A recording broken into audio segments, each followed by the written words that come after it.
Welcome to the arena. I'm Scott with Elevate Utah Disc Golf. I'm here with Jake Tabor from JDS Construction and Phillip Romney with Phillip Romney Designs. And we're going to play the arena today. Phillip was the designer of the course. Jake was the installation expert. And we're just going to go and do a hole by hole. I'm going to play the blues. Phillip's going to play the golds. And Jake's going to play whatever he wants. Yeah. Cool. We'll see you guys out there. Welcome to hole one. At the arena, we start off with a good 430-foot downhill throw. And this is a fun one because there's hazard left of that rock bed there on the left. And we don't have the tee signs up yet. They're coming sometime today. I'm going to be driving probably with an overstable 9-speed. This is my disc of choice. I thought this would be a fun way to start off the course because it's just a big downhill throw. All right, here we go. Oh wait, we got a high five. Start the round off. Good luck, guys. We're only keeping score for pride reasons, right? Yeah, We're not keeping score at all. Well, that's set. All right, we're keeping score. That's going off to 2 steep pad almost. All right, not bad. Good. Tap. Up. All right.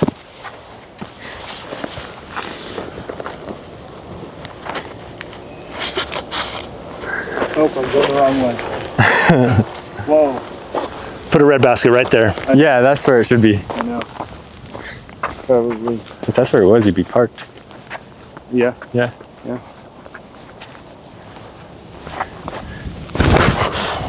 Flip for him. Flip.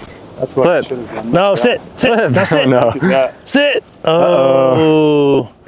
Oh. All right. Into the hazard. Install. This is the final product.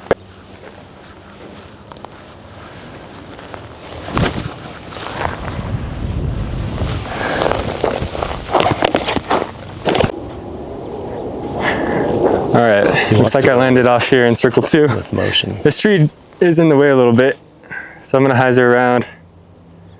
The hazard behind the basket doesn't really come into play.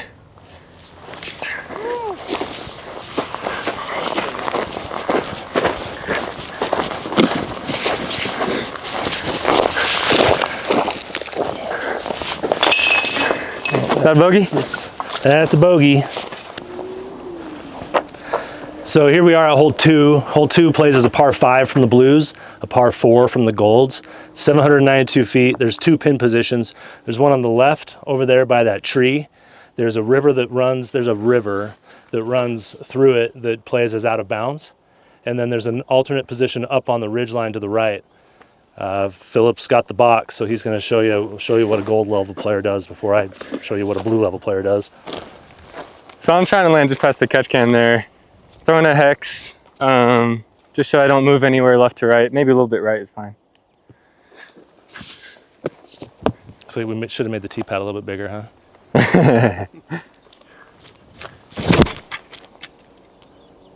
Come on. Keep turning, baby. Keep that turn. That should be about perfect. Yeah, that's a great spot to land right there. I'm just going to keep throwing this crave. Crave's a good disc on this. It's going to do what I want it to do. I just got to put some power on it and stop being afraid. Just want to hit Nick right in the knees. Take him out, would you?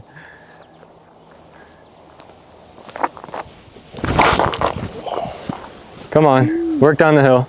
It's not gonna. Get some skip. It might have a skippy spot there. Yeah, keep coming.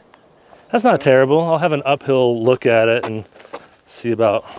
So I've got a pretty good downhill look at it. OB everywhere up there though. So up there. I'm gonna take my turn and just really yank it to the right and just really hope for some good downhill carry.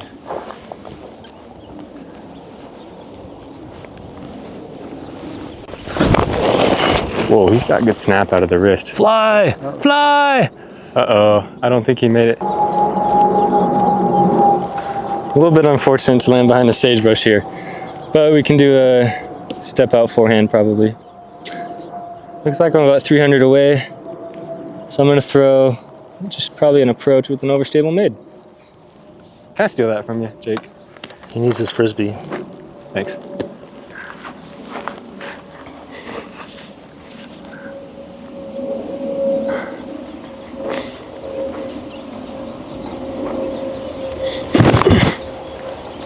Now it's got to come back. Come back. Fight. Wow, I'm impressed. That's my most overstable mid-range. Whew, good throw. But we'll give you the benefit of the doubt. Yeah, we need to burn this. Where's the basket? Oh, there she is. Okay. Yeah, I just grabbed it for you. It'll be nice to have this all cleared out here. I'm out of bounds, but there's no stake. 4 for him, 5 for me. Yeah. So, because it's a par 4 for me, I'm putting for par here because I went out of bounds. Edge of C2. Thankfully, these bushes aren't going to be here. Dang. Not bad. When this is cleaned up, it's going to be probably one of the prettiest greens. Absolutely. It already is. Probably take that fence throw out, huh? Yeah, probably. There, that's my first putt on these baskets. Did you find yours? My yellow one? Yeah. They catch good. You're in the bushes in front of the basket. This green's difficult because these reeds are all out of bounds. The edge of the path is the OB line. Curls around into the rock bed. Super tight green. Sneak it in there. PGA approved. This man does so far away. It's tight.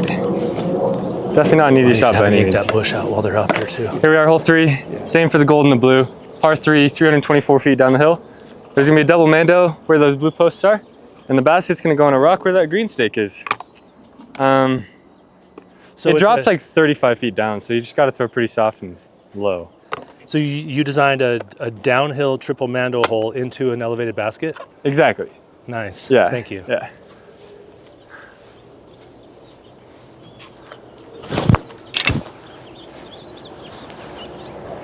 Oh, didn't make it to the mando, but it's safe. I get a birdie because I caught the glasses. This is a 3. This is a 3, yeah.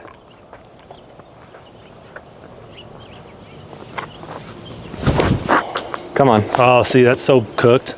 Yeah. Probably should throw a mid-range, huh? I throw a mid-range so that I can throw it straight at the ground and it won't And dive. then just hope for the little skip. Yeah.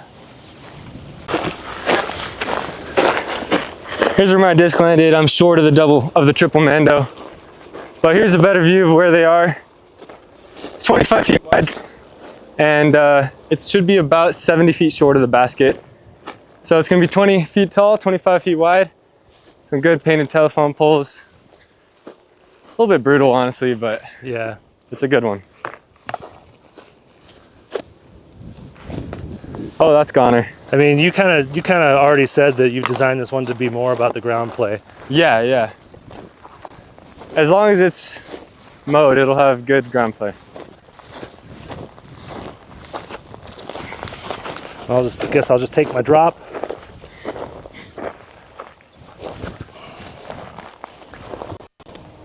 You made it to me. So here we're on hole 4. I'm on the gold pad here, which is only about 30 feet longer than the blue pad, but it changes the angle of the shot waves.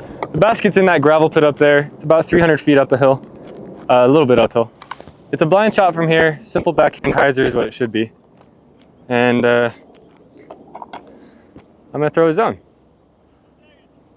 He says just 1 second.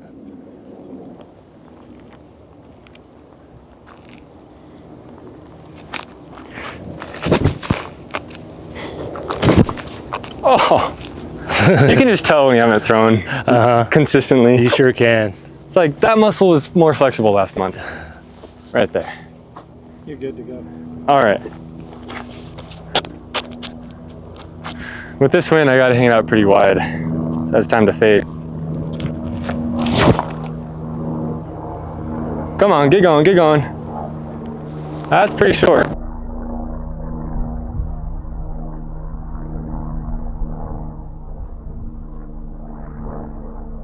Let's see if I can get this one close.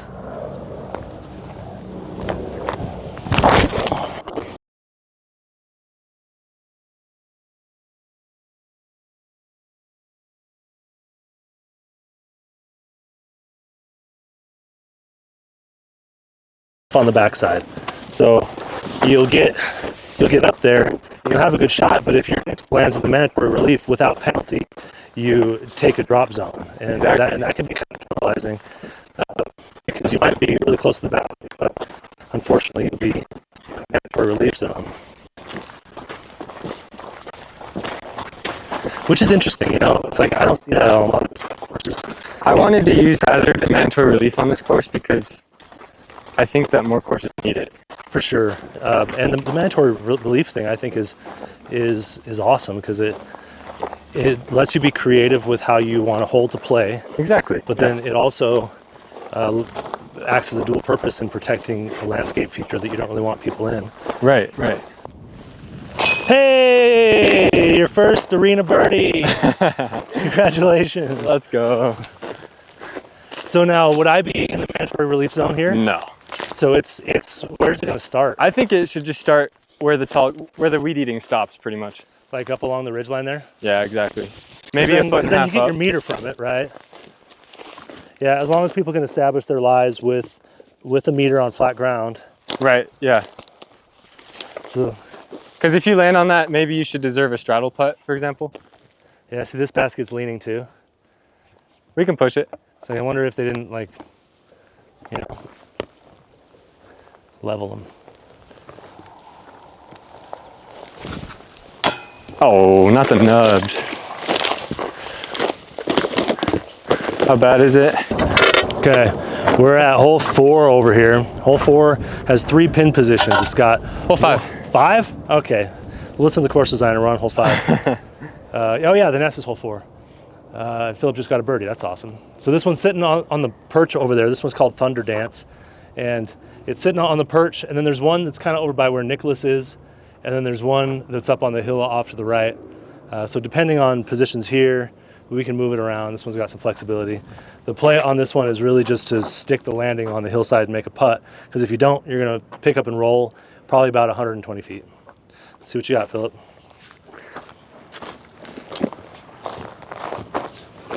Where'd my disc go? Which one? Oh, it's in the bottom. Put it in the wrong spot. Another forehand, huh? I'm thinking with this wind might lift the backhand, so I'm gonna just stick with the forehand.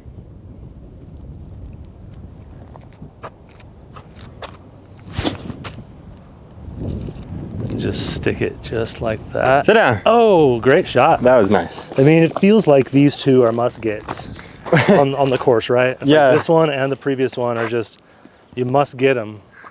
Because the course starts hard. 1, 2, 3 are tough. They're theoretically, these two are the easiest drives, but they're not the easiest greens. That's true. I'm going to trip and die on these. Like, the smaller the rock, the more dangerous it is. It's science.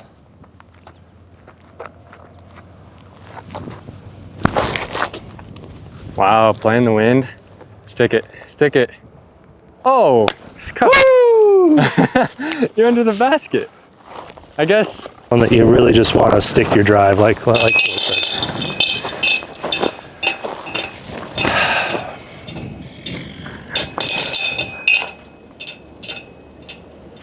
That's better. Hopefully the next time it rains, whenever that happens, it'll settle the ground more. Yeah. Because these things move pretty easily.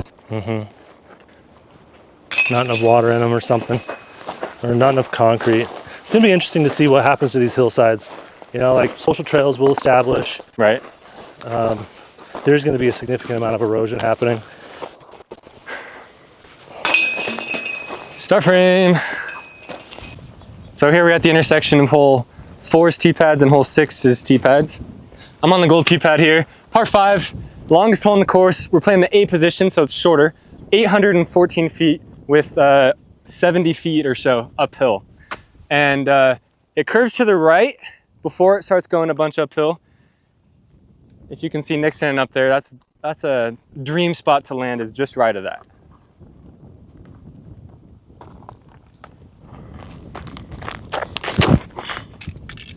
That should be perfect. Yeah, that's a pump. We'll see.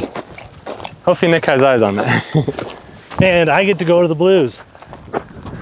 I'll show you where they're at. It looks like there's a bench on them right now, so I'll have to get fixed, but I've got a pretty compact run up, so I'll be able to deal with it. Shouldn't be a big problem.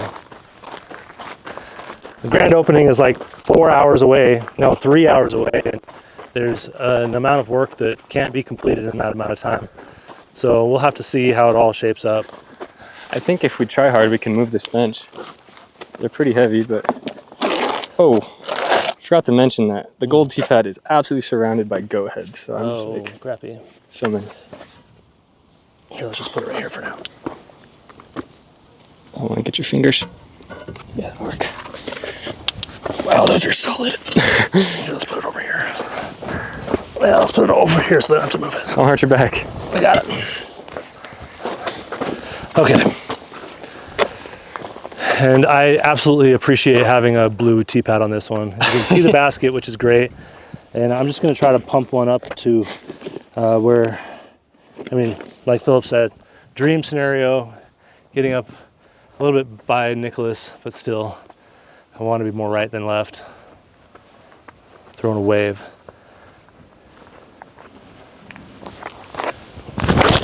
Oh no! Get over. Oh, it got over. I almost turfed it. And you kicked into the flat footing too. Love it. Yeah.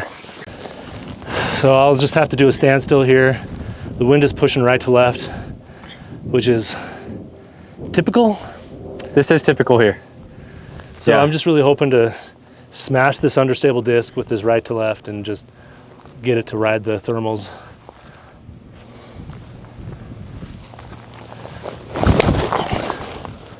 Good pump. Very good. Doesn't really matter where you are there. You gotta stand. Gotta put down a mini here. I'm gonna go for the eagle. I should be still about 400 feet away. Probably more, 450 or so. Still uphill, terrible footing. And as you can see, the basket's on the biggest mountain in existence. This one puts Tampere to shame. Oh no, I slipped.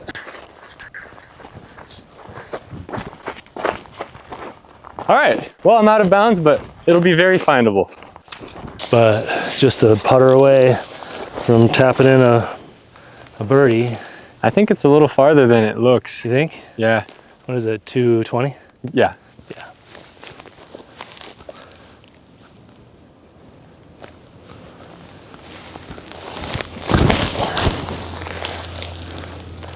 That's the good side of the green. Perfect spot. Yeah, it's like you want to be on top of the green, but at the same time, it's like if you go over the green, you're over. You're gone. Deep C2, yeah. Yeah. And this is not where you want to be. This is long grass, about 100 feet from the basket and 25 feet under it.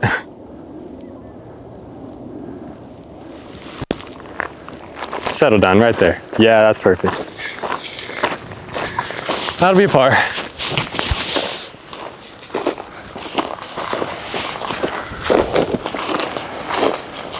Just an absolute death putt. But it's no big deal. Just like a putt in the backyard. Little tailwind.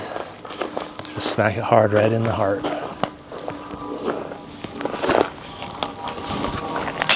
Let's go, Scott. So we're at hole 7. This is Gobbler's Grave. There's one pin position here. We share a gold and blue pad. It's about 320. 320, yeah. And it's slightly uphill. Basket is on a perch next to a cliffside. That cliffside will have blue stakes for mandatory relief, mainly because the cliff is so tall. We don't necessarily want people up on the cliff putting down at it.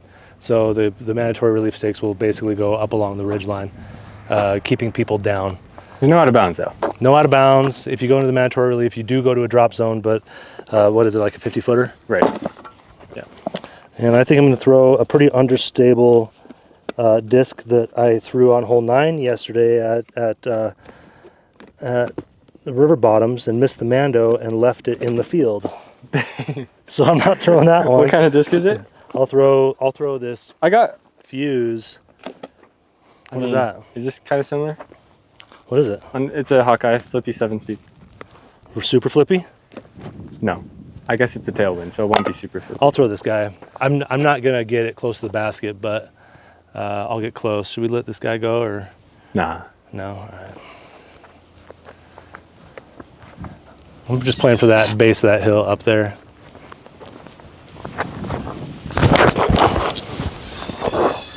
Push. Get past the sagebrush. Yeah, that's Okay, about where I was aiming. If I had my flippy 8-speed, that would have worked better. Is that a 5-speed? Yeah. Yeah, no wonder. That's a pump for a 5-speed.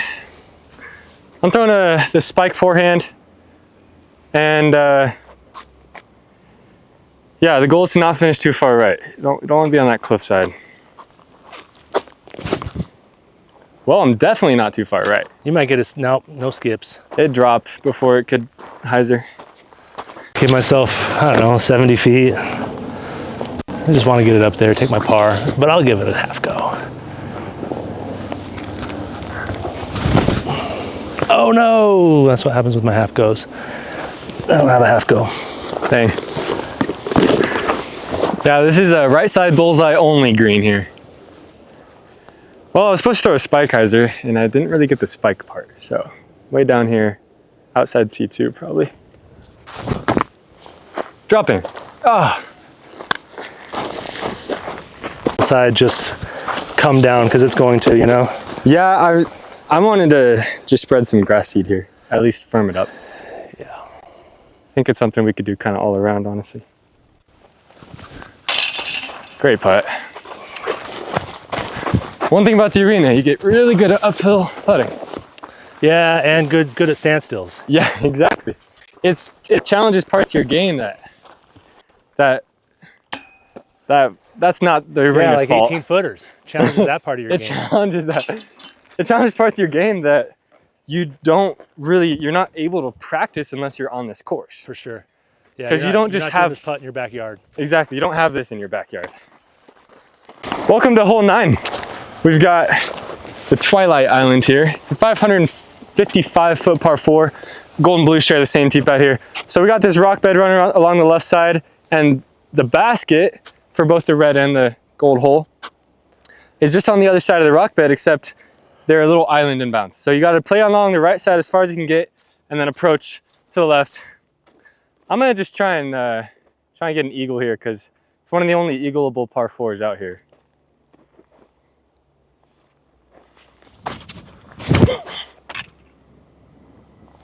That wind is not letting it. I thought it would turn over a bunch, but didn't do that. Yeah, and this plays as traditional out of bounds, so it's essentially a re-tee. Yeah, I'll re-tee really quick. You want to go now? No, I can go after. No, go for it. Okay. Are you doubling down on the eagle? No, I was just to see if I can get it. We can act like that never happened, right? Yeah, you can just take it out in post. All right, fairway driver right down the middle. Yikes! Is it gonna? No. Our pets' heads are falling off. I should leave these in my bag. Well, it's slick, Scott. I slipped on both of them. Yeah, this tee pad's slick. We might want to try to resurface it with something. Mm-hmm.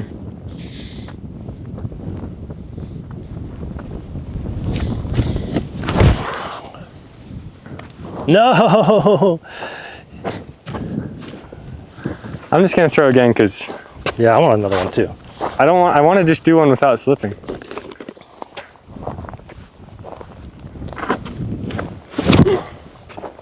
Yeah, that's better. Still gonna flirt with that out of bounds line.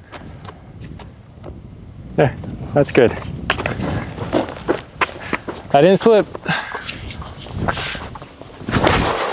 Oh, I could just hear your feet sliding. It's so weak. God. Good thing it's only 550. All right, just a little bit left. Just gotta stick this on the hillside and those unforgiving stakes. A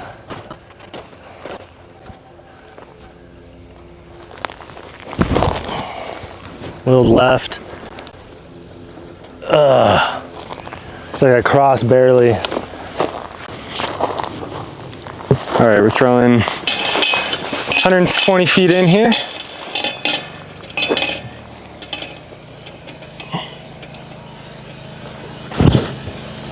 That might go in the basket. Oh!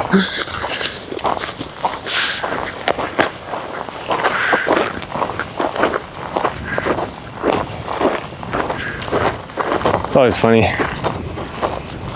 playing rounds without warm-up. You just never know what's gonna happen. Yeah? I think it crossed the corner. Well, let's just play it how it will be, if you want. That's fine. Wow, what a putt. I got Is this a Glow Envy? proxy? Oh wow, it's flat top proxy.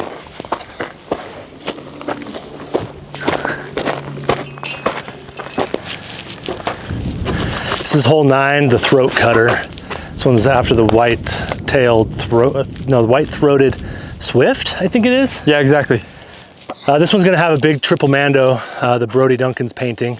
We'll get some video of it when we walk by. We're gonna skip this one because there's a guy operating a saw and we don't want to have to even think about him losing fingers or anything. Plus the triple's not up yet, so might as well come back and have our fun later. We're gonna pretend we both part it like bosses. That's right. This one also has a blue pad up there. It also has a red pad.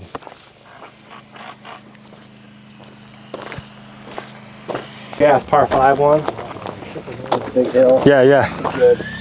And some of the murals. Yeah, the mural. I'm not even par. What am I? I don't know. I think I'm doing pretty good. I think I just saved my par on that was a what was that? Bogey. That was a bogey. I think I've got 2 bogeys and I think two birdies. Do I have 2 birdies? No, just 1 birdie. Just 1 birdie. So I'm +1. Yeah. All right. Are you recording? Yeah. All right. Well, I'm +1. He's even. We just finished the front 9. We just skipped hole 9. Make sure you tune in to the next video where we play the back 9, starting with Calliope's Grove.